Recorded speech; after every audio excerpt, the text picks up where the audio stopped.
Unless otherwise indicated, Ratchet Book Club is intended for a mature audience. Viewer discretion is greatly advised.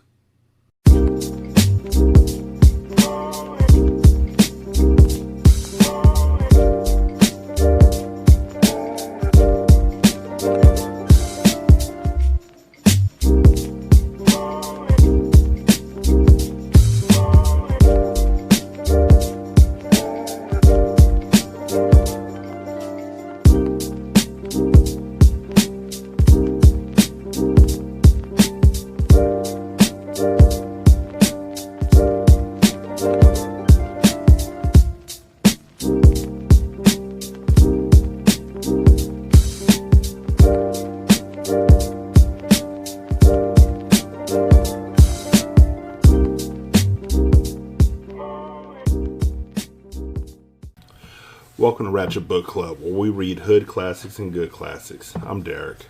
916-633-1537, Ratchet and Ratchet at gmail.com, and Ratchet Book Club on Twitter. You know where to find us. So, in the last episode, we read about Micaela and Tommy getting down on the kitchen table. Before that, we had Gavin worrying that Micaela was trying to put moves on Analise. Like, nothing could be further from the truth, I guess, unless it turns out that, she's bisexual, which if so, whatever. But they haven't developed that yet. I feel like they did that last chapter just to show that that's as far from the truth as could possibly be. So to delve back into that later on will be a surprise. And then after Micaela and Tommy almost got caught by Joe, Micaela's husband, Micaela called Analise and told her all the dirt. Because I guess I've never cheated. So I guess I could say that. But I've never cheated. But if I did cheat, would I call somebody and tell them about it? I mean, the best way to keep a secret is to keep it to yourself. And if Analise ever got mad at Micaela because something happened, then she would tell Joe that something happened. And, God, just the drama that I'm building in my head is bad enough. But anyhow, here we are at chapter 5. Analise chanting. That shit didn't make a lick of sense. How could Micaela be so stupid and have Tommy over there? Shit, if I was messing around on Gavin and the dude would have pulled a bold move like that, he wouldn't have made it to my front door. It's these young dudes, I clowned as I got myself ready to walk out the house to get into the Uber that was waiting for me outside. Struggling with my new brightly colored luggage set, I motioned the driver to at least pop the trunk to help me out. Yeah, he opened it, alright. He did it remotely and didn't even bother to get out the damn car to help my ass. Carefully placing my suitcases inside, I slammed the rear door and got in the new model SUV. Thanks for helping me out. I guess y'all don't work for tips anymore, huh? The sarcasm threw the young white male driver off. He was so shaken and surprised that he couldn't stop apologizing. For his sake, he should have, because there was no way I would have given him an extra dime after the way he treated me when he picked me up. Sorry about that, ma'am, he repeated as he sped and got me to the airport earlier than expected. Thanking him with words only, I laughed and reminded him to help the next woman out if she had luggage. Oh, he didn't like that shit and had the nerve to cuss me out outside the terminal in front of everybody. At first, I was just going to let it ride. But after he boldly kicked one of my suitcases over and scuffed the outside, I went off. It got really ugly really fast when Micaela, Tara, and Nina showed up in the lift. Once they heard me flipping out, they quickly jumped in and verbally assassinated his ass. Had him burning rubber trying to escape the insults, but he had it coming with his slick mouth. Report his ass, Lissy, Micaela urged as we checked our luggage in curbside and then hurried and stood in the security check line. As long as it took to get through, our flight was already starting to board when we made it to the gate. With our early bird check-in privileges, we walked straight to the front of the line and boarded straight away. Nina was the first one to grab a window seat in the fourth row. While I stood there scrambling around for the hand sanitizer that I dropped, some nice-looking guy in a suit took it upon himself to sit next to her. That left the three of us to take up the next row. Before I could scoot inside to the window, Tara breezed by me and got it first. That was slick of her, but I wasn't about to sit bitch in the middle, so I moved aside to let Micaela in next. She didn't like that shit either. I'm not about to sit in the middle. This is Southwest and I can sit anywhere. I ain't got to sit in the middle of you two, she complained. Actually, this is a full flight, ma'am. So? Micaela challenged. Sorry to offend you, but I was just saying that if you sit somewhere else, no telling who you'll get seated next to, the young black female flight attendant whispered and winked before squeezing by us. You heard her. I laughed and stood there holding up the line.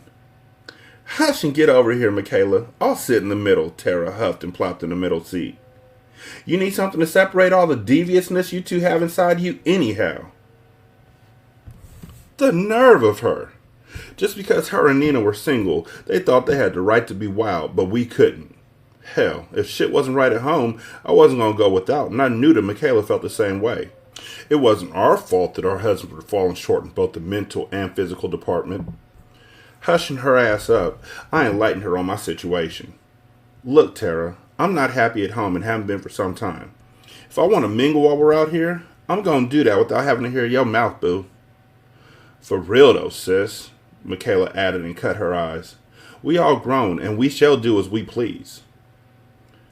That's the truth, Tara. I'm not happy in my marriage at all, especially in the bedroom, I admitted in a whisper.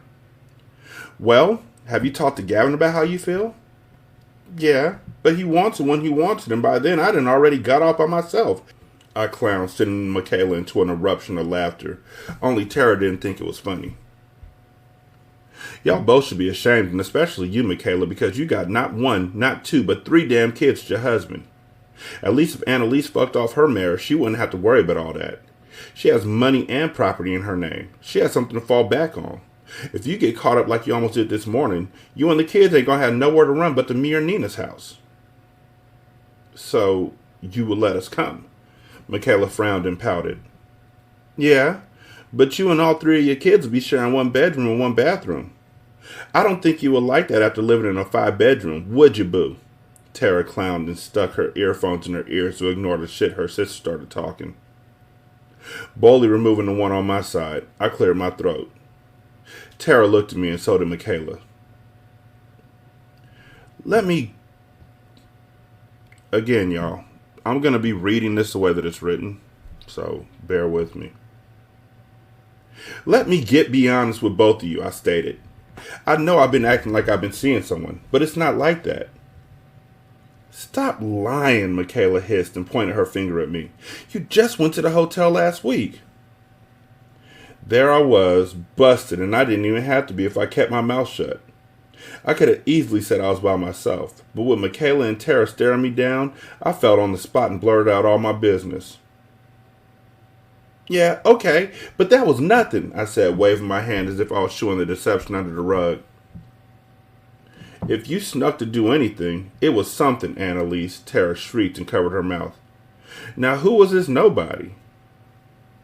Some young dude, probably around the same age as this Tommy guy. See?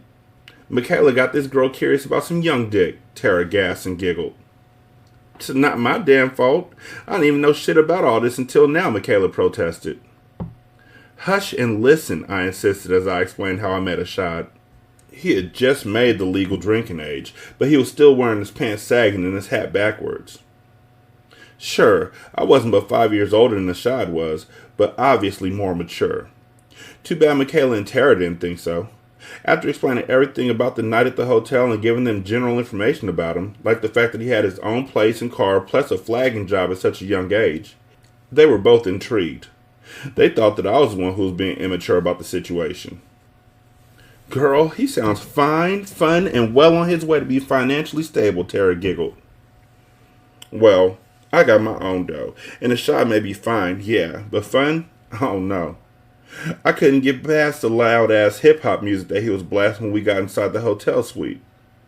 That shit had turned me all the way off. I mean, it's cool when you're rolling in the car or at the club, but when I'm trying to get in the mood? No, I clowned. So y'all had that nice-ass suite, and he ordered room service and had flowers and candy and all that shit, and he still didn't get none? Micaela teased and covered her mouth as we got in the air. Nope. And I'm not sorry about it either because it showed me that I ain't fooling with these younger dudes unless they got their shit together. I promised. Ashad sounded like he got his shit together, Analise. Micaela laughed and so did Tara. Financially, but not mentally. Ashad is too young in the mind and Gavin ain't no better. I'm just done with all that shit and I don't even want to think about it this whole trip. I just want to get on the beach and hopefully enjoy some sun rays and eye candy. I giggled and got comfortable in my seat. The flight wasn't that long, but I needed a nap before we got there.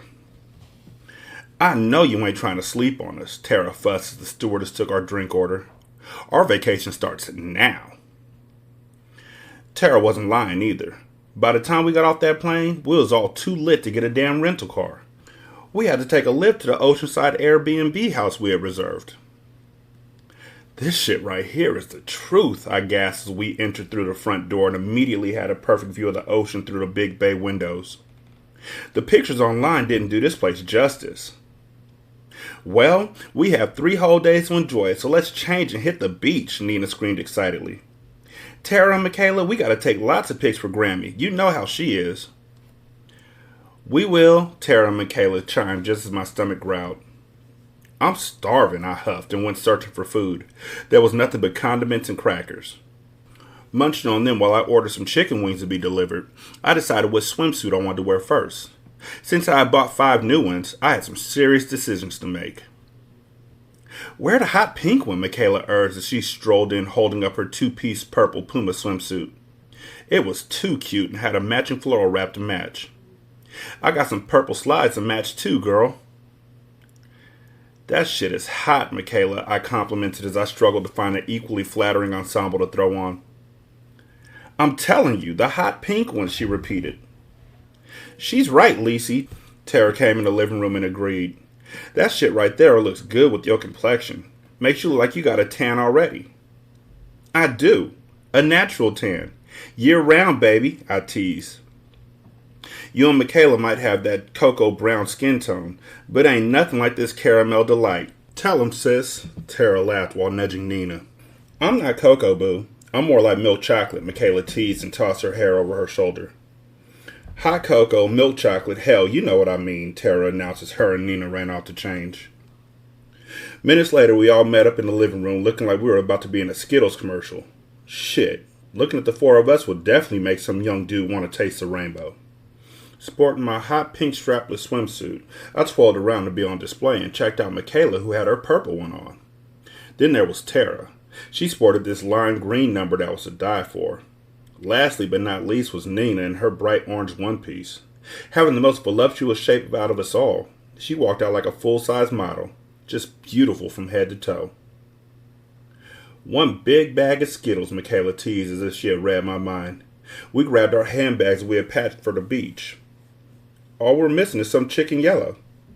As the doorbell rang, I remembered about the food I ordered.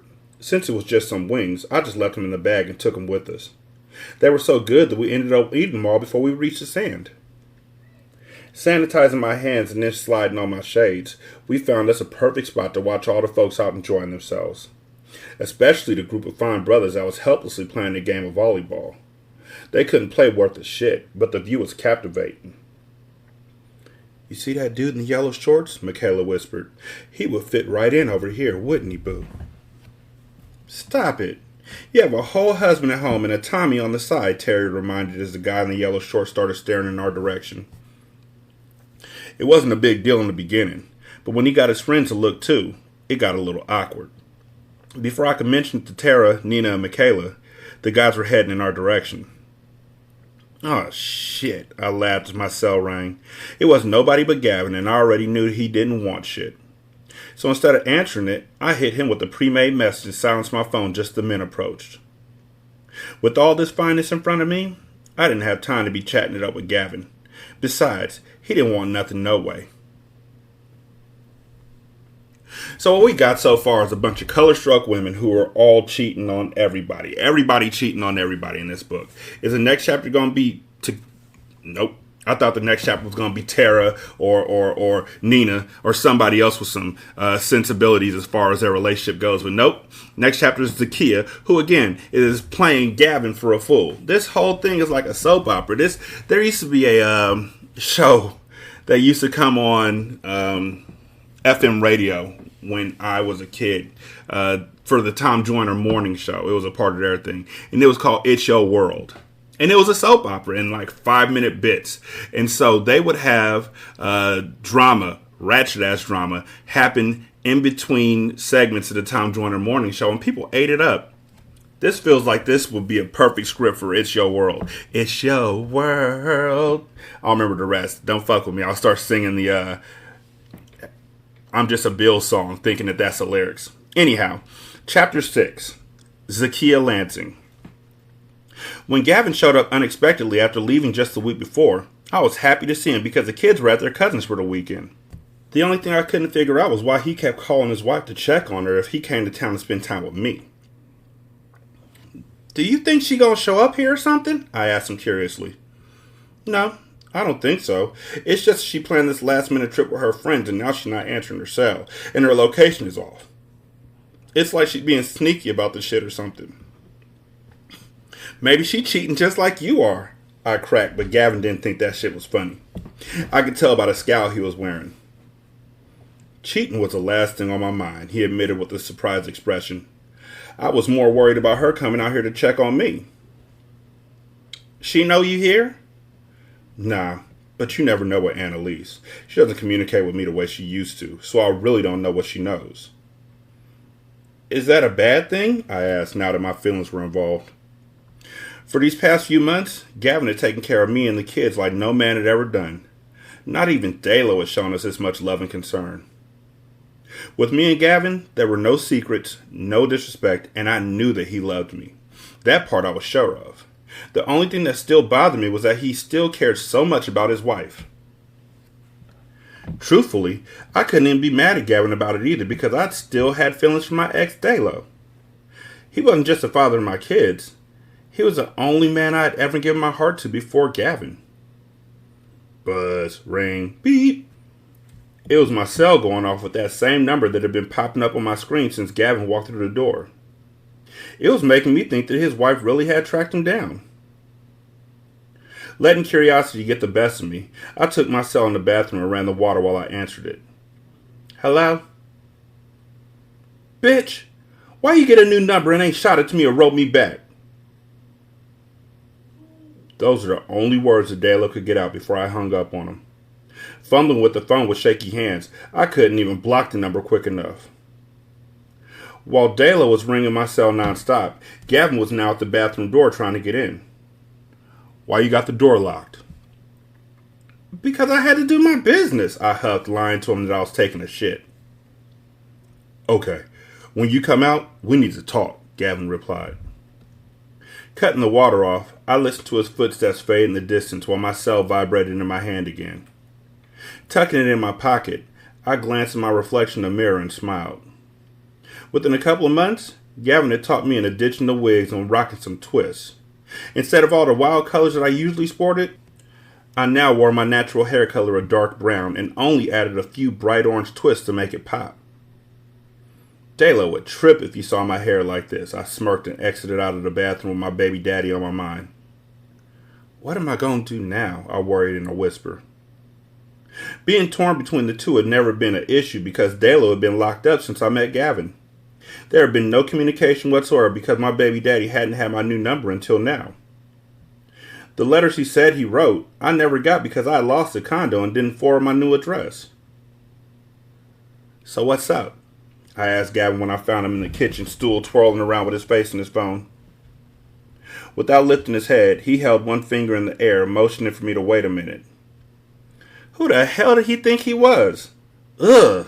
I couldn't stand when folks did that shit to me after they was the one who wanted to talk to me in the first damn place. Stepping over to the counter after rolling my eyes at him, I reached in the cabinet to get a glass out. Then there went my cell again. It was so quiet in the kitchen that you could hear my phone vibrating loudly in my back pocket. Who is calling you like that? Gavin questioned and didn't even listen to my answer because he was too busy dialing his own wife back up. While he racked his brain doing that, I went right back and locked myself up in the bathroom so I could take one last call from Dalo. After that, I would have to block him until I figured something out. What, baby? Why the fuck you keep hanging up on me and where are the kids? He asked like he was getting at something. They're with Brenda. At her house. Yeah, I lied nervously when I didn't have to and stepped right into a trap. Stop with the noise, bitch, Dalo yelled. My homeboy Smack right here just got off the phone with Brenda. She ain't got any kids because I asked. She said that she let your raggedy ass dope fiend cousin Tanisha watch him and she better be lying. She is. I don't know why she'd say that shit. I tried to hold tight to my story that was steadily getting blown out of the water. I do. Because it's the fucking truth and your ass keep lying. Oh, and you don't live at the damn condo no more. You lost that shit and now you've been living in your daddy's house? When the fuck was you gonna tell me that shit, huh? I was, bitch. No, you wasn't. And the fact that you ain't told me yet means you on some sneaky shit. Now, we ain't never had no problems concerning another nigga. But so help me, if I find out you creeping, I'm gonna do more than beat your ass, Zakia, Dalo threatened. You know how I popped up on your ass the last time I got out? I'm gonna pop up on your ass just like that and let me find another nigga over there. Ain't no nigga over here, I insisted in a whisper so that Gavin wouldn't hear me. Trust me when I say the kids will tell me because you know they will. You got life and bullshit mixed up if you think they ain't. Dalo, you are seriously tripping right now. Don't worry about how I'm acting right now. Just knowing you've been lying to a nigga got my head fucked up. I mean, you got me in a space where I feel like I can't trust you, Zakia. If you ain't keeping it 100 with me, it's gonna be on you, baby. Why you keep threatening me? I asked, becoming paranoid enough to go online and pull up his inmate information to make sure that he was still locked up.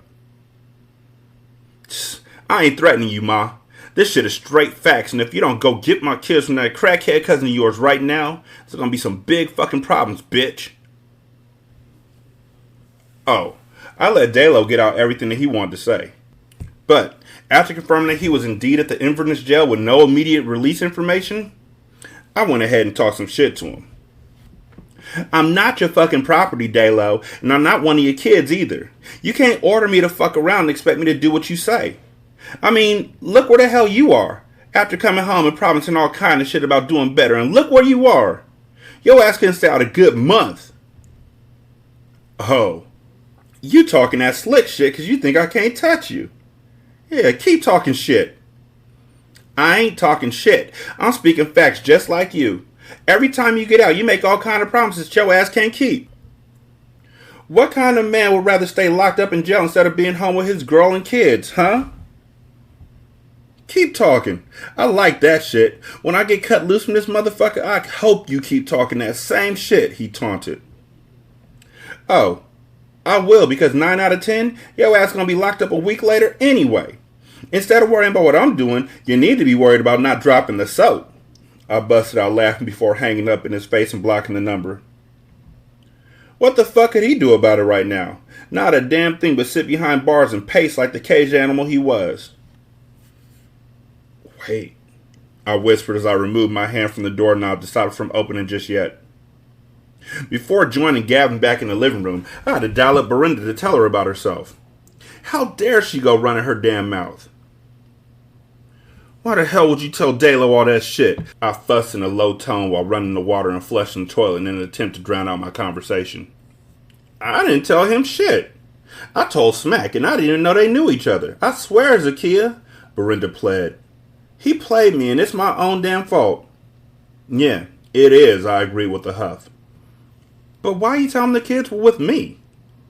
Because they're with Tanisha, and you know Dalo don't like her. Even though she's been clean for a year and got her kids back, he still labels her the neighborhood crackhead, I whispered loudly.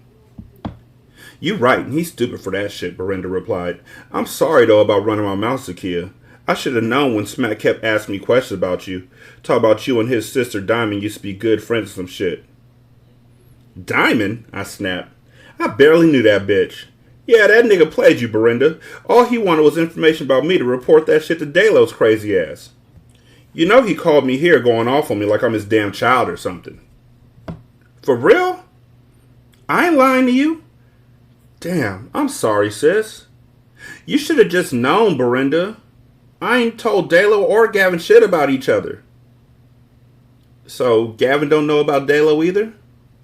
Well, he knows I got a baby daddy, but we don't never talk about him because he ain't never called or been an issue, I tried to explain before Gavin came knocking on the bathroom door again. Look, I gotta go, Brenda, but I'll be calling you back as soon as I get a free moment. Saying Brenda's name loud enough for Gavin to hear when I opened the door prevented him from asking me who I was talking to on the phone again. Glad for it, too, because I wasn't in the mood for any conversation once I saw him standing there in his boxers showing off his well-defined body. Powering off my cell, I placed my hand in his and allowed him to escort me to the master bedroom. That was where all our little ghetto love was made. That night, Gavin must have needed to release as much stress as I did because we connected like no other time before. When it was all over, I was not only left with a smile on my face, but a sense of peace as well. That was until the next morning when I powered my cell back on. Now Dayla had found another number to call me from and the problems were starting all over again. This nigga wasn't about to let up, and with him calling me like that, Gavin certainly had questions for me.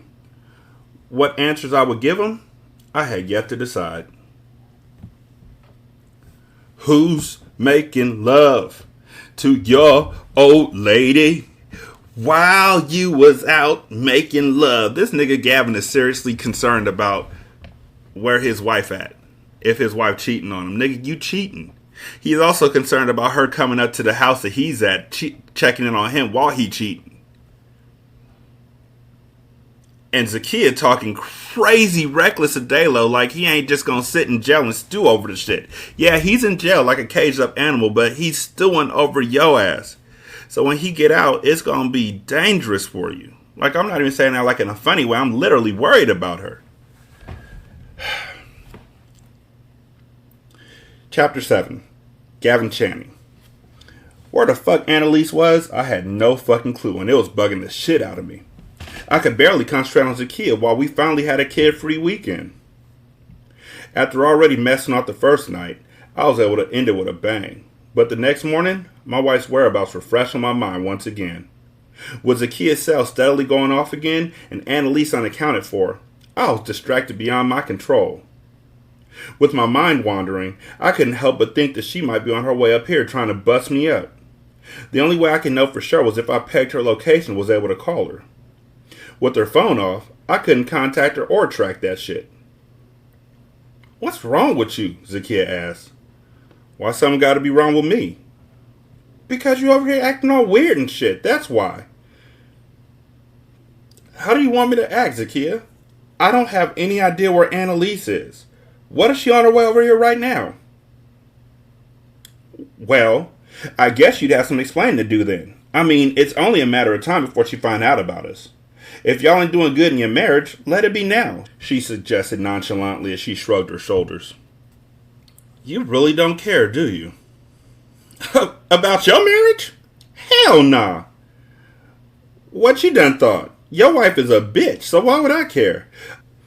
I'm ready for you to be done with that relationship so I can stop feeling like your dirty little secret. Dirty little secret? I asked. Yes, your dirty little secret, Gavin. I never knew you felt that way, I admitted truthfully. How would you know? You never asked me how I feel about anything, Gavin. You're not my dirty little secret, Zakiya. I have really strong feelings for you. I just don't know how to deal with them because I have a wife who just happens to be your sister. Don't start with that sister shit, Gavin. I don't know that bitch and she don't know me. We're connected by blood only, so please don't go there. Zakiya wasn't looking at the big picture. It wasn't bad because I was cheating. It was worse because of the connection we all had.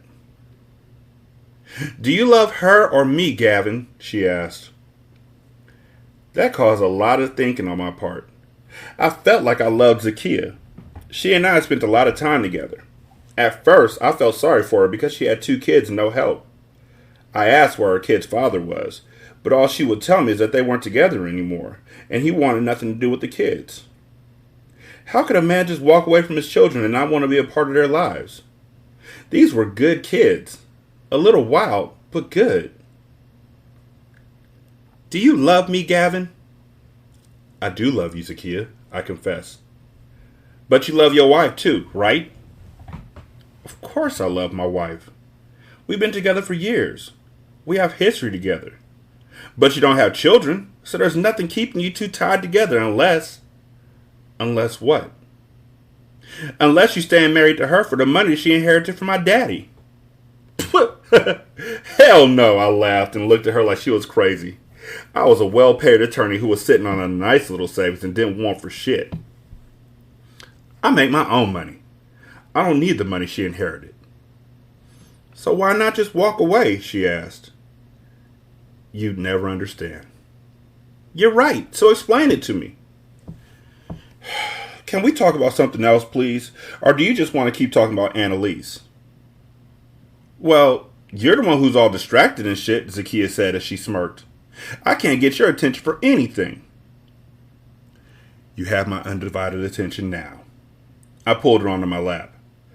I want to be with you, Zakiya, but I need you to be patient with me. You knew my situation when we started messing around. I'm not saying that I won't ever leave my wife, but I just need you to give me some time to figure shit out. How much time do you need, though? Because I'm not going to be sitting around here waiting for you forever, Zakiya enlightened. I don't know, babe. But you don't have to wait for years and years, though. I hope not, she huffed and got up to pace the bedroom floor. Because I sure in the hell won't be waiting that long. To ease the tension, I drew Zakiya back to the bed and took care of her needs while tending to my own. Not only did it temporarily release my mind of any worries, but I was sure that any thoughts about her being my side chick got swept under the rug as well. Damn, not only did you put me to sleep last night, I get some good morning wood too? Zakiya sang happily as she danced butt naked all the way to the bathroom. Even after having 2 kids, her body was beautiful.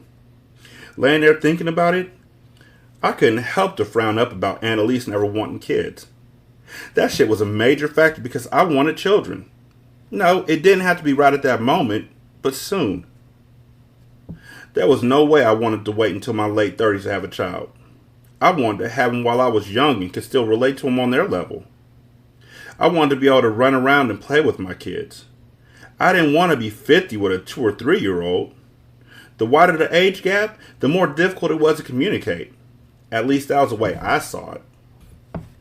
You coming? Zakiya yelled out, causing me to refocus on my situation with her. Yeah, here I come, I answered and joined her in the shower. As we washed one another up, we planned our day. Well, it was more like Zakiya planned it. While she wanted to go around town looking for supplies and fixtures for her salon, I wanted to find out where the hell Analise was. Since I couldn't do both at once, I had to shake Zakiya for a while. Why don't you use a prepaid card I gave you to get what you need?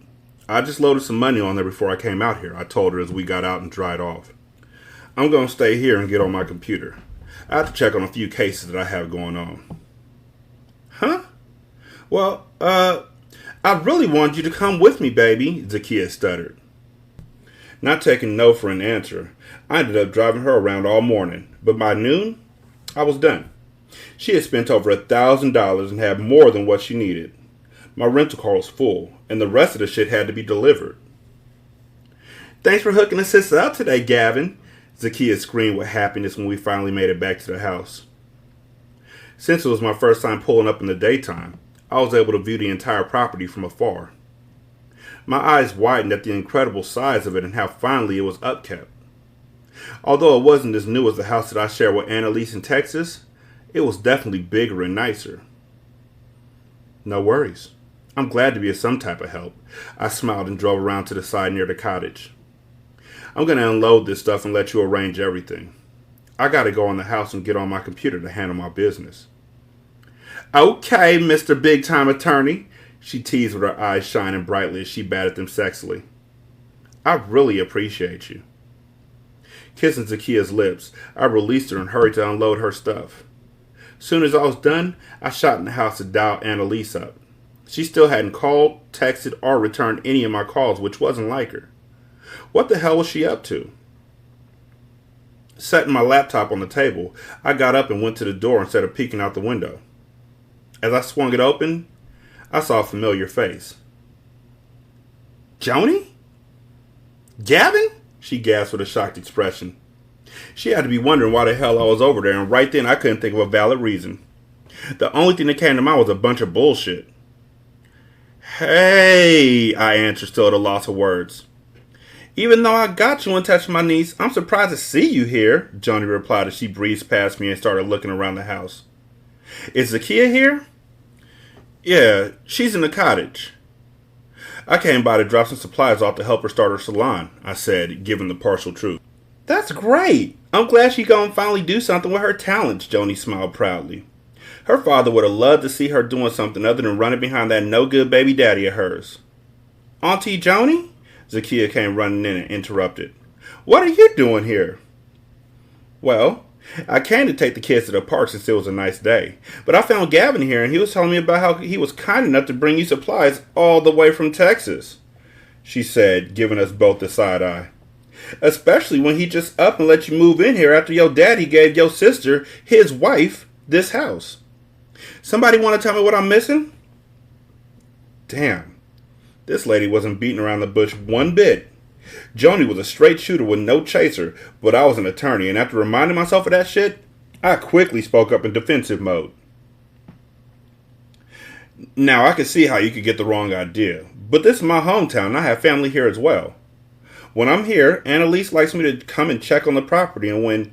No need to explain when we all grown, Joni laughed like she wasn't falling for anything I was saying. Trying to convince her otherwise was tougher than a damn hung jury. Opening my mouth to attempt one last time, I was silenced by the ringing of my cell. Drawing it out of my pocket, I saw that it was a call I was waiting for. Let me take this, I spoke, holding my finger in the air. Although it wasn't company business, I excused myself like it was and went outside to take it. Yeah, it was Analise, and I couldn't wait to hear her excuse about why she hadn't been answering the phone. This woman better have a good one. One thing I forgot to mention in the last chapter before I started reading this chapter was how the part where she was like, yeah, I used to wear them crazy wigs and all that kind of stuff, but now that I met Gavin, he convinced me that I should wear my hair in natural twists with my natural brown hair and look all ladylike. I don't know why that rubs me the wrong way. I just don't like it. I don't like it one fucking bit. I don't like the fact that a man is coming in and she's changing the way that she is for a man, I guess. I think that's it. But then again, she's still young and he's nasty anyway for fucking with her and fucking with his wife's sister and fucking with her. Like, none of this shit would have happened if he hadn't flew back. He flew back with a plan. I don't care what nobody's saying in this book. Chapter 8. Micaela Easton. Analise paced the kitchen floor at the Airbnb while we all waited for her to finally hang up with her husband. She was taking forever, and we was ready to go. Look, Gavin, I ain't got to check in every 5 minutes. I told you where I was going and who I was with. I'll text you the damn hotel information if that's going to stop you from calling my cell nonstop. Come on now. The whole reason for this grocery was to get away from you, and here you are blowing up my damn phone. Sheesh, Gavin, Analise complained. Come on, I whispered loudly and cut my eyes. The guys we met at the beach the day before were treating us out to lunch. After the dinner they had served to us on the beach the night before, I couldn't wait to see what they had in store for us today. Come on, we already slept in and missed breakfast, Tara whined. Speak for yourself, Nina laughed. I got up at the crack of dawn and cooked myself a whole meal while all y'all was snoring. Damn. You didn't save us shit? I sneered at my cousin as I checked the microwave and oven. I don't even smell shit. I cooked that shit hours ago and cleaned up my mess, Nina smiled and rubbed her flat tummy. I'm ready to eat again. That girl was so greedy, but the way she ate carb smart, all that meat, cheese, eggs, veggies, and fruit went straight to her hips and thighs. Nina ate no bread, no pasta, no sugar, or any kind of potatoes. There was no way that I could do that shit, and thankfully, I didn't have to. Come on, I urged and repeated for the third time as I heard a familiar ringtone. It wasn't nobody but Tommy, and after rushing Analise off the phone with Gavin, I didn't even bother answering it.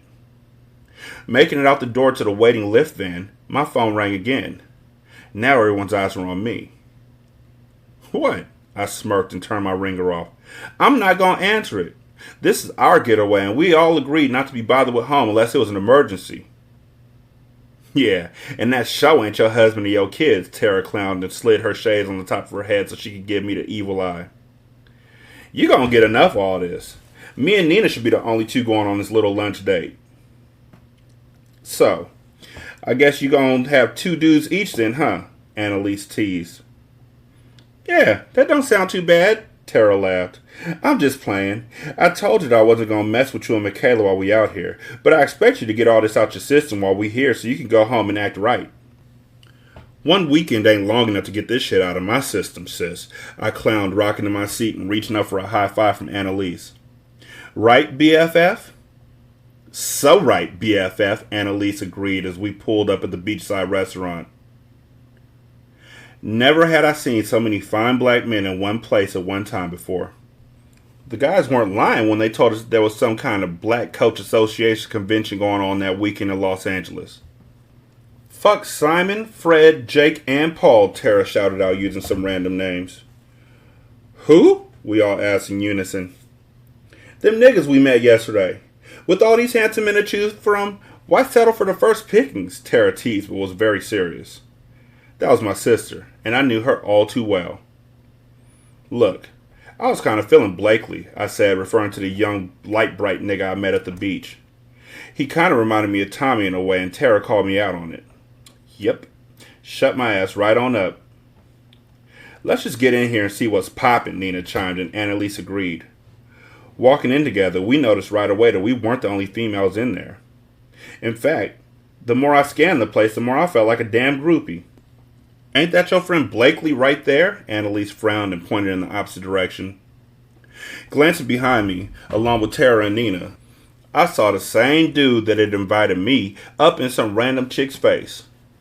Shaking my head, I suddenly felt like it was a bad idea going there. My sister quickly read my face and convinced me into staying.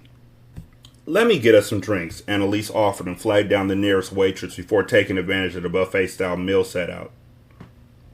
When we got back to the table, our drinks were there. Down in the first one, I caught the waitress before she left so I could order another one. Slow down, sis, Tara urged. Analise nudged her and told her to cut it out. She's not driving and we're on vacation. You know what? I'm sick of you two. It feels like I have to watch what I say, and honestly, it feels like I'm babysitting you and Lisi, Tara huffed as she got up with her plate in hand. Come on, Nina. Huh? She mumbled with a mouthful of food. Come on, Tara snapped, causing Nina to get up and go with her. That was cool, though. They were like two peas in the pod anyhow. Now that we got rid of them, what you want to do? Analise laughed. Since Blakely acting flaky, let's say. Hey, Micaela, Blakely interrupted as he and his boy Anthony came up to the table. By this time, I was already feeling it. Oh, you just now noticed I was here?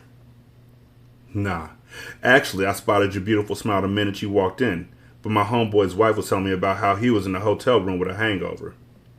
I tried to pry myself away, but that woman could talk up a storm. He laughed, making me forgive him without even letting him know I was upset with him in the first place. Letting bygones be bygones, all four of us sat there and got even more tipsy. Listening to all their stories had me laughing more than I'd ever laughed in my life. Blakely and Anthony knew just what they were doing, too. Buttered us right on up and convinced us into taking them back to our Airbnb to go swimming. We got a whole beach out there. A whole ocean, Analise laughed and stood up. But it's not private, Blakely whined and rubbed up on me. Well, fuck it then. Let's go. To the beach? I checked because I was lost. No, to the Airbnb, Analise cheered. Go tell Tara and Nina while I go to the bathroom. I gotta get an Uber or a Lyft. Nah, I could drive, Blakely offered. Following Annalise's instructions, I went and told my sister and cousin what was up. Think they cared? No, they already had plans with some other guys and said they wouldn't be back till later that night. It's only 2 now.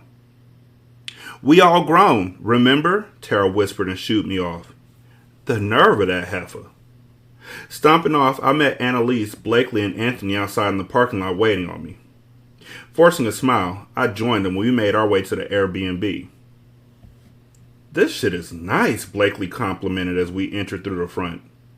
We didn't make it this far last night. Hush, and be lucky you made it today, I teased and told them to meet us by the pool since they already had swim trunks in their car. While Analise and I went running off giggling to change, we quickly found the sexiest swimsuits that we had brought. Once we slipped into them in some slides, we went out back to find Blakely and Anthony sitting on the deck with drinks in hand. They even had ours ready as well. As we sat on the edge of the pool sipping, Blakely started flirting.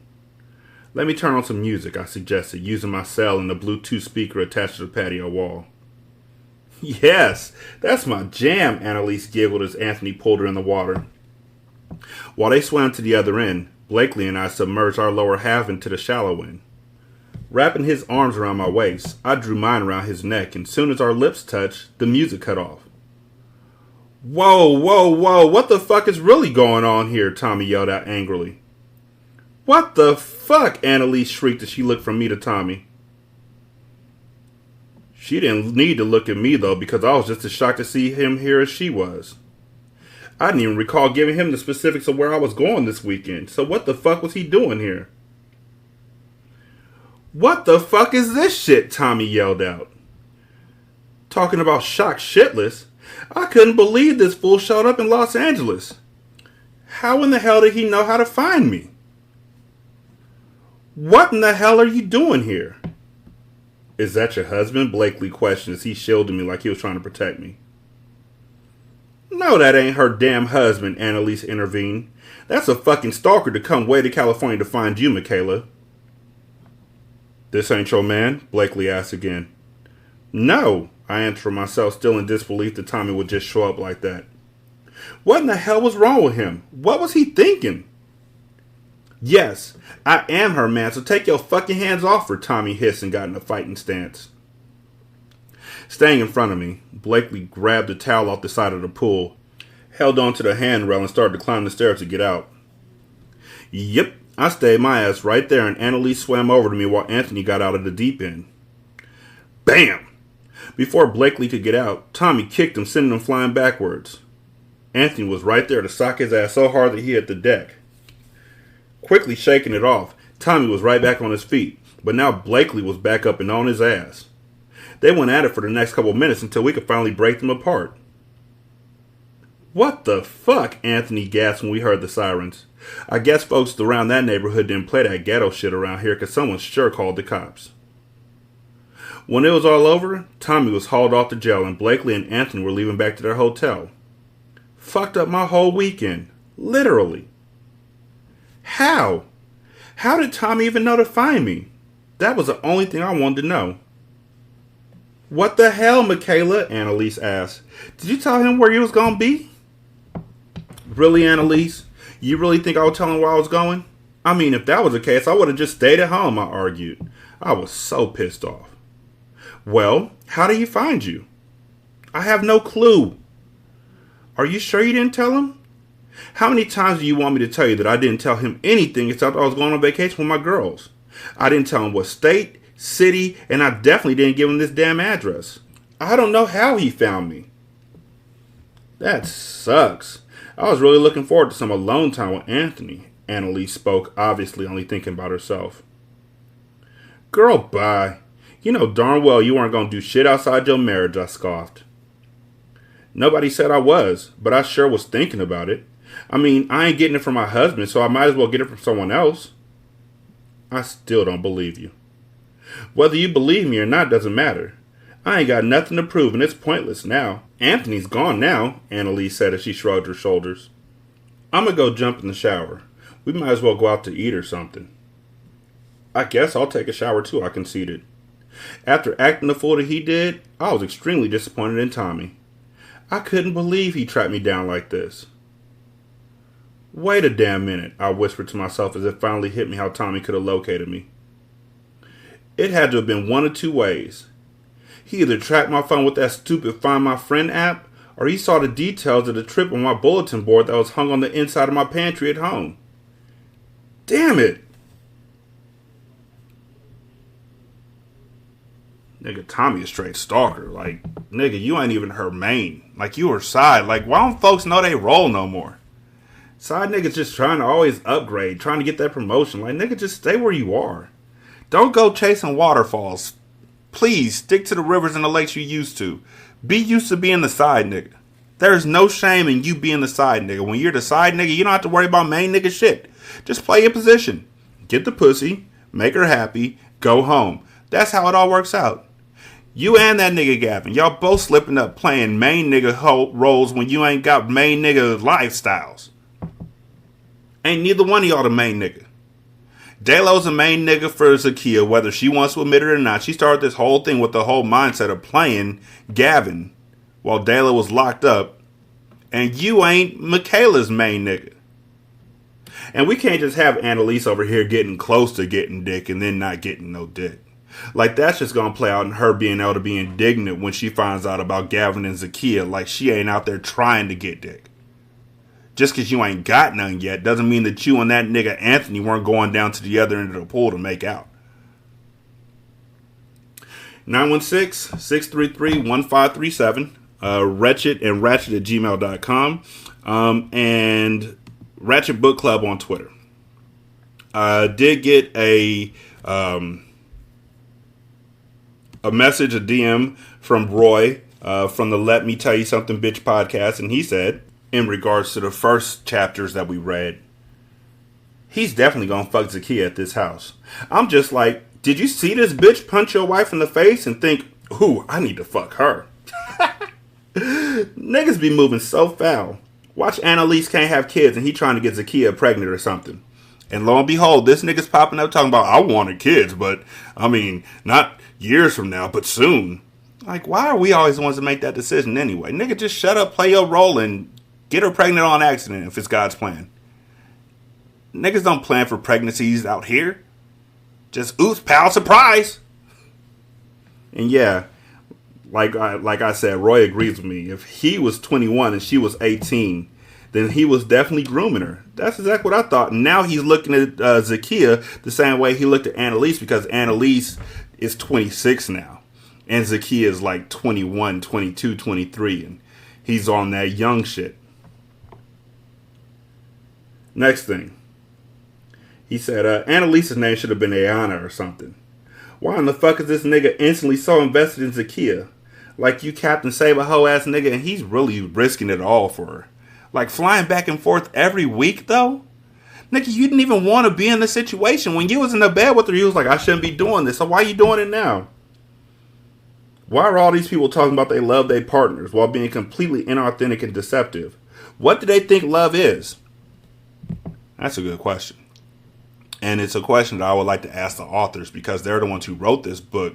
But it's kind of like in Kill Bill Volume 2, I think, where Bill is telling the bride, Beatrice, spoiler alert, that when Superman dressed up like Clark Kent, that's him putting on a costume. His real self is Superman. While Bruce Wayne puts on a costume to be his alter ego, Batman. Superman's alter ego is Clark Kent. Like, that's him costuming himself to be the way that he thinks humans are. When folks write like this, where they say that they love people but they're completely inauthentic about it, I feel like they're writing the way they think we feel relationships are. Because these books are obviously made for an audience. So they're writing the way that they think their audience thinks of love. Which is fucked up. I mean, I'm going to read it. But it's still, that's kind of wild, don't you think? Like I said, 916-633-1537. Ratchet Book Club on Twitter. Ratchet and Ratchet at gmail.com. We also got a review from Roy, which I greatly appreciate. Y'all can leave reviews at podchaser.com. Just type Ratchet Book Club in. The cool thing about it is you can not only leave reviews for the show overall, but you can leave reviews for each separate episode. So then if there's something that hit you, something that you liked about that episode or didn't like, you can let me know there and I'll be able to tell. Roy said, I love Ratchet Book Club. I forgot how much I enjoy being read to, and Derek is a damn good storyteller. And the book choices is everything. 5 stars. Y'all, if you only knew, I'm getting better every day with this reading thing. But reading out loud, like I said, reading your head and reading out loud are two completely different things. Anyhow, thank you again, Roy. I really do appreciate it. Y'all check out his podcast, Let Me Tell You Something, Bitch. which on Twitter, his Twitter name is Let Me Bitch. I love that. Y'all be good. I'm going to holler at you later. Peace.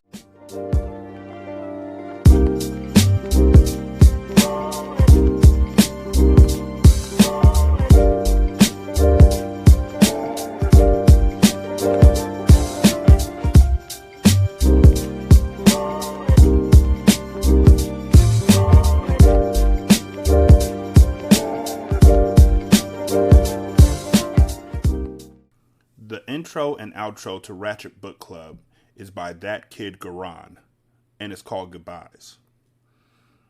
You can email him at tkgbeats94@gmail.com for more information on how to lease this beat.